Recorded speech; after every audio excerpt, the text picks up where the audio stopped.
রথের মেলাতে প্রথম দিন এত ভিড় হয় তাই আমি রাত 10টার সময় মেলা দেখতে গেলাম। তো হ্যালো এভরিওয়ান, আমি মৌমিতা চলে এলাম তোমাদের সাথে রথের মেলার ফার্স্ট দিনটা শেয়ার করতে। আর আজ যেহেতু রথের মেলার ফার্স্ট দিন তাই কিন্তু সন্ধ্যে থেকে অনেক ভিড় হয়, তাই একটু রাত করেই বেরিয়েছি। আর ফার্স্টে জগন্নাথ দেবকে তোমাদের দেখিয়ে দিলাম, এবারে যাব মেলায়।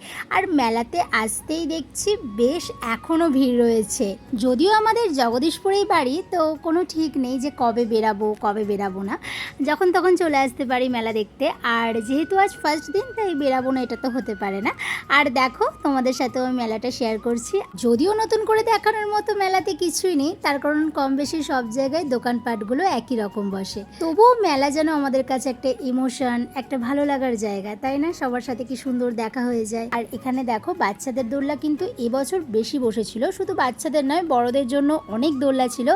দোকানের থেকে কিন্তু এবছর দোলনাটা বেশি ছিল, এটা কিন্তু বেশ লক্ষ্য করলাম।